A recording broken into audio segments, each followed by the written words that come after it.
Shalom, Uvrachá, amigos da ONG Pergunta ao Rabino. E a pergunta de hoje é do nosso querido Sérgio Gouveia. Que o Sérgio Gouveia, ele pergunta se há na web uma fonte confiável para sabermos quais são e como cumprir as mitzvot. Muito bom, ótima pergunta, porque quando a gente fala sobre mitzvot, sobre os mandamentos divinos, a primeira pergunta que surge é: por que Rabbeinu Yosef Karo, há 500 anos atrás, o grande tzaddik Rabbeinu Yosef Karo, ele conseguiu fugir da Inquisição espanhola, mudou para o Império Otomano, para a cidade de Tzfat, Terra Santa, que naquela época pertencia ao Império Otomano, e lá em Tzfat ele escreveu o Shulchan Aruch, que é a base da legislação judaica até hoje. E no Shulchan Aruch ele escreveu somente os mandamentos práticos, as leis práticas. Ele não escreveu sobre leis relacionadas à época do Beit HaMikdash, porque infelizmente no momento não temos mais um Beit HaMikdash. Estamos próximos a ter o nosso terceiro e eterno Beit HaMikdash na Geulah Amitit Vashlema B'Mera B'Amen Amen. Mas na prática, se alguém vem te perguntar hoje o que eu faço para entrar no Beit HaMikdash, você vai falar para ele: olha, você não faz nada porque não tem Beit HaMikdash. Mas a pessoa vai falar: mas eu estudei tantas leis sobre o Beit HaMikdash, tantos mandamentos divinos sobre o Beit HaMikdash, sobre o Templo Sagrado de Jerusalém, como você me diz que não existe isso hoje? Ele vai falar: olha, se você já tivesse estudado todas as coisas que você precisa fazer de verdade, e depois te sobrou um tempinho, você estudou sobre coisas que você não tem como fazer, aí tá bom. Então, no Shulchan Aruch dele, sendo que era uma época pós-Inquisição, uma época em que todo judeu fugia para todo lugar e precisava de muita ajuda divina para conseguir fugir para o lugar certo na hora certa, e com certeza as pessoas não teriam muito tempo para estudar. Quer dizer, chegava num novo país, tinha que conseguir se organizar no novo país, não é uma coisa fácil. Então ele escreveu no Shulchan Aruch as leis práticas, e essa é a instrução que nós recebemos até hoje, que quando você começa a estudar a Torá, você estuda em primeiro lugar o que precisa. Mas tem uma coisa chamada Koilel. O Koilel é um lugar onde empresários eles doam para que os judeus religiosos estudem lá a Torá. E aqui em São Paulo, por exemplo, tem alguns lugares assim. Então, dentro de uma empresa tem um koilel. Naquele koilel tem 6 rabinos estudando o Torá o dia inteiro. Então, vamos dizer que já que eles vão estudar Torá o dia inteiro, e já que as leis práticas eles já sabem, aí nesse caso, tá bom, o koilel decidiu que vai estudar um assunto que não é nada prático, somente para que você cumpra o mandamento divino de estudar a Torá. Então, tá bom, nesse caso, agora, uma pessoa que trabalha o dia inteiro e ele tem pouco tempo para estudar, esse tempo que sobrou para ele, é melhor ele estudar as coisas práticas da Torá. O que vem a ser coisas práticas? Por exemplo, Hassidut é uma coisa prática. Por quê? Você tem que rezar 3 vezes por dia. Então você tem que saber o lado oculto da Torá. Você tem que saber para quem você está rezando.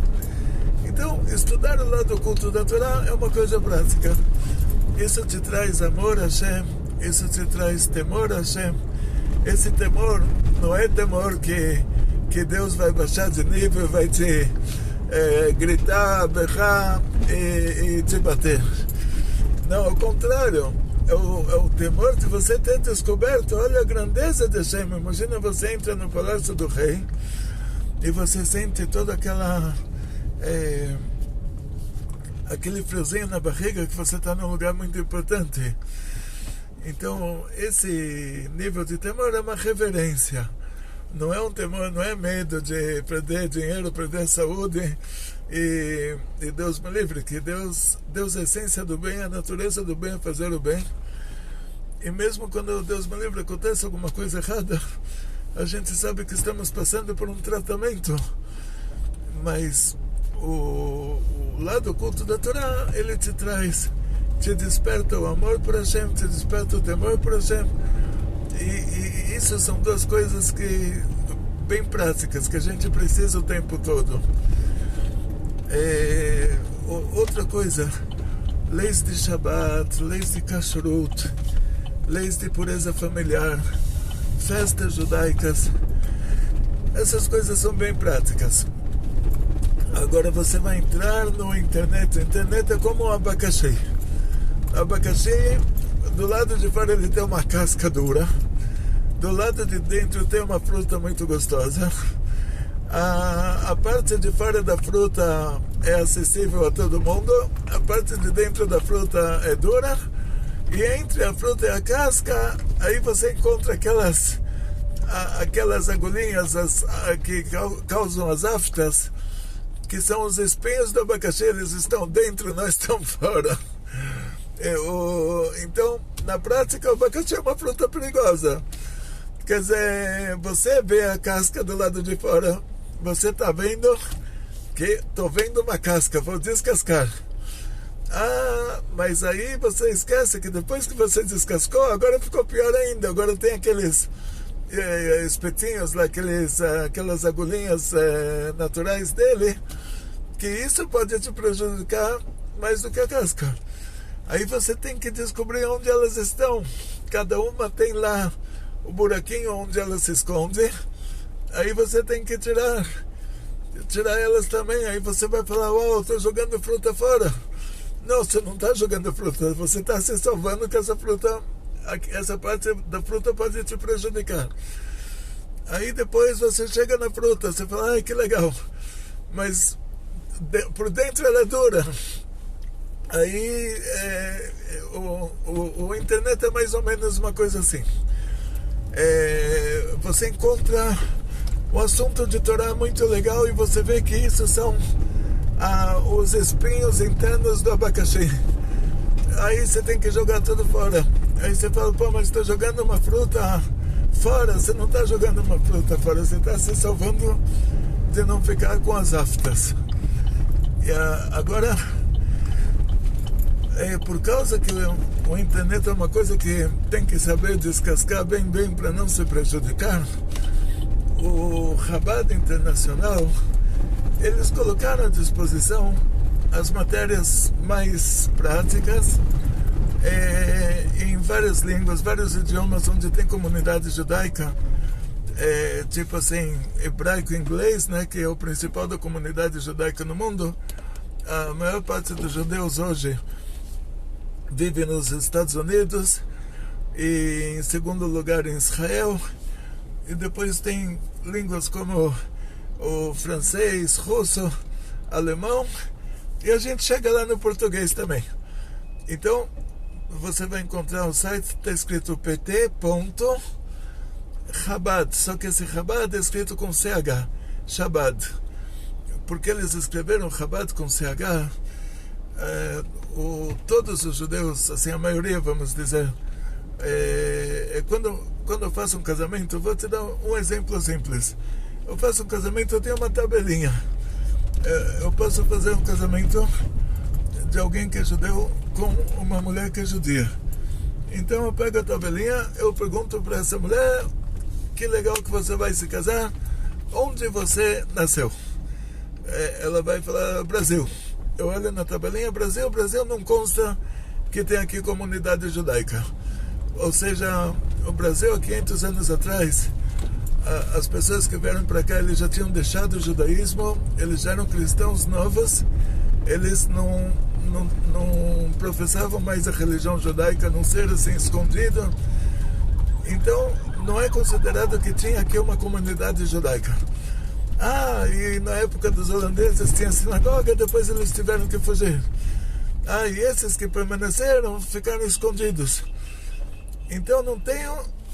O Brasil nessa tabelinha não aparece como comunidade judaica. Então eu falo para ela, então sua mãe deve ter vindo de outro lugar. Para você ser judia, sua mãe deve ter vindo de outro lugar. De onde veio sua mãe? Ela fala também, Brasil. Eu falo, então para você ser judia, sua avó materna deve ter vindo de outro lugar. De onde veio sua avó materna? Também no Brasil. Então, para você ser judia, com certeza sua bisavó materna, de onde ela veio, aí vou ter que chegar num país que tem comunidade judaica. Por exemplo, se ela me fala, veio da Rússia, da Polônia, da Alemanha, da França, da Inglaterra, tenho que pegar pelo menos a bisavó, a origem dela tem que ser um país que tinha oficialmente uma comunidade judaica praticante. Então esse assunto é mega importante aqui. Quando você fala sobre comunidades judaicas, não necessariamente que a pessoa que faz parte dessa comunidade judaica ele sabe falar, ele consegue traduzir um texto do hebraico para a língua dele. Então, essas pessoas que mudaram da Europa para os Estados Unidos, para eles o CH era lido como 2 R's na Europa. No alfabeto polonês, alfabeto russo, alfabeto cirílico, alfabeto polonês, o CH era 2 R's. Eles chegaram nos Estados Unidos não tem como escrever a letra Het, que seria no português tem, no espanhol tem. No português seria um R no começo da palavra, no espanhol seria um J no começo da palavra, no inglês não tem isso. Então eles mantiveram a tradição europeia, que naquela região de onde vieram os judeus, as comunidades judaicas principais da Europa, da Rússia, Polônia, o alfabeto russo não dava para usar porque é cirílico, mas o polonês dava, então fizeram o CH no lugar dos 2 R's. Então vai estar escrito pt.shabbat, não é Shabbat com T no final, é Shabbat com D no final. Você vai ler Chabad por causa dessa transliteração. E .com ou .org, alguma coisa assim, .org acho que é. Você digitando pt.chhabad já vai te aparecer. Então esse site do Chabad Internacional, ele te traduz as matérias principais e na prática, assim, a linguagem, eu não gosto muito da linguagem porque a pessoa que traduz, ele recebe as instruções, ele vai traduzir um assunto religioso, então ele já coloca a linguagem, fica uma linguagem muito de igreja, assim, muito português, muito eclesiástico. Então eu não gosto muito da linguagem. Ou seja, eu recomendo assim, a pessoa quando traduz um texto do hebraico para português, comprar uma revista numa banca de jornais e traduzir na linguagem da revista, não na linguagem do Museu Eclesiástico e Museu de Arte Sacra. Mas assim, você tem que dar esse site, ele seria como uma laranja. Você tem que dar uma descascadinha também, mas ele não tem os espinhinhos internos, né? Quer dizer, na hora que você tirou a casca, você já chegou na fruta e está tudo em ordem. Agora, não deixaria de recomendar o nosso próprio site. Nós próprios temos um site. Eu atualizo ele toda manhã. Antes de mandar para vocês o Tehillim do dia, eu verifico muitas coisas. Eu pego primeiro do PT Chabad, pego o assunto de uma maneira genérica na linguagem que está lá. Depois imagina, se eu fosse para o supermercado e fosse conversar com a caixa do supermercado, será que eu repetiria aquelas palavras do jeito que estão lá? Tipo, será que eu vou chegar para ela e falar para ela, vós pudestes recitar o valor da minha compra, dar-lo-ei o meu cartão, passar-lo-ei na sua maquininha? Ou seja, aí eu troco a linguagem um pouco para uma linguagem de jornal e revista, que é a linguagem que você fala, o português falado. Porque esse português eclesiástico, até a minha filha, ela me fala assim, olha, o português que a gente está aprendendo na escola, eu não sei que língua é essa, mas eu sei que não é português, que a gente não fala assim. Então aí eu traduzo para o português falado no nosso site. Então toda manhã eu pego um pouquinho de matéria daqui e de lá. Às vezes eu pego direto do Zohar em aramaico, traduzo já para o português falado. Às vezes pego do hebraico. Às vezes pego já uma matéria que já está traduzida, mas está numa linguagem dessas meio estranha. E aí eu coloco ela do jeito que está, e depois no site eu vou dando aqueles retoques, vou fazendo aquelas reforminhas de linguagem. Então, que Hashem dê a vocês e a toda Sérgio Gouveia, que fez a pergunta, e a toda a sua família, a todos vocês, os nossos amigos da ONG, que Hashem dê a vocês muito sucesso, muita saúde, muito dinheiro, felicidades judaicas de toda a família, grandes milagres em grande estilo.